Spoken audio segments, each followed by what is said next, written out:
Japan, U.S. alliance would collapse if Tokyo turned a blind eye to Taiwan crisis, PM says. Japanese Prime Minister Sanai Takaichi said on January 26 that if China and the United States were in conflict over Taiwan, Japan would work alongside its U.S. ally to protect Japanese and American citizens in Taiwan.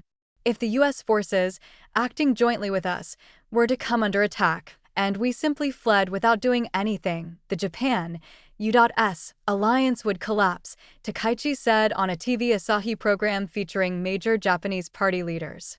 Therefore, we must respond by making comprehensive judgments based on what is happening on the ground, strictly within the limits of the law, within the limits of current laws, she said, according to a translation of her remarks.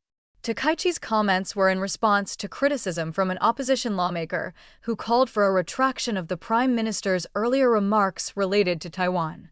Japan has endured diplomatic and economic pressures from the Chinese Communist Party since November 2025, when Takaichi linked a Taiwan contingency to a potential survival-threatening situation for Japan, a designation that could enable Japan to deploy troops. The CCP views Taiwan as its own territory, to be taken by force if necessary. The Chinese regime has sought to isolate the self-ruled democracy on the international stage and stepped up military activity around the island in recent years. This includes sending warplanes close to Taiwan on a nearly daily basis and staging live-fire drills around the island, heightening concerns about a potential conflict in the Taiwan Strait, a vital sea route for global trade.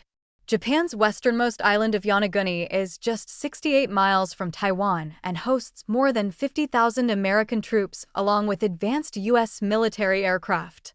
Takaichi, speaking on the nationally broadcast TV program, clarified that her earlier statement did not imply that Japan would intervene militarily in AU.S.China clash. I want to make it absolutely clear that this is not about Japan going out and taking military action if China and the United States come into conflict, she said. Citing the close geographic proximity between Taiwan and Japan, she added, if something terrible were to happen there, we would have to go and rescue the Japanese and Americans in Taiwan.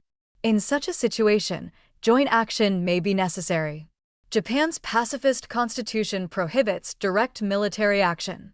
Still, it allows Japan to exercise the right of collective self-defense or to defend the United States or another friendly country that comes under attack, in cases where Japan faces a threat to its survival. Asked about the Japanese Prime Minister's comments at a regular briefing in Beijing on January 27, Chinese Foreign Ministry spokesperson Guo Jiaquan accused Japan of interfering in China's internal affairs and threatening the use of force against China. Beijing has maintained economic pressure on Japan, with its foreign ministry on January 26 renewing a warning to its citizens against traveling to Japan in the upcoming Chinese New Year holiday. Major airlines in mainland China have offered full refunds for flights bound for Japan since Beijing issued the first travel advisory last November. In December, the number of Chinese tourists declined by about 45% compared to the same month the previous year, totaling around 330,000, Japan's tourism minister Yasushi Kaneko told a briefing earlier this month.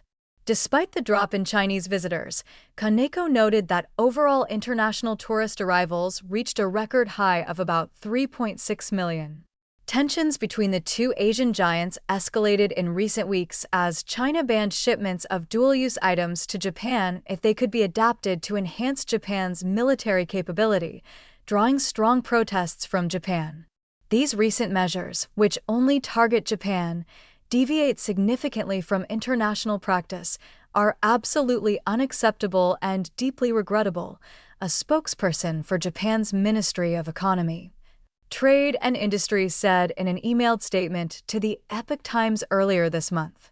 The government of Japan will thoroughly examine and analyze the details and will consider necessary measures in a resolute and calm manner. Takaichi, who has enjoyed high approval ratings since taking office in October 2025, has called a snap election for the lower house of parliament on February 8, saying she wants voters to decide whether to allow her coalition government to make widespread changes to Japan's economic and security policies. Reuters contributed to this report.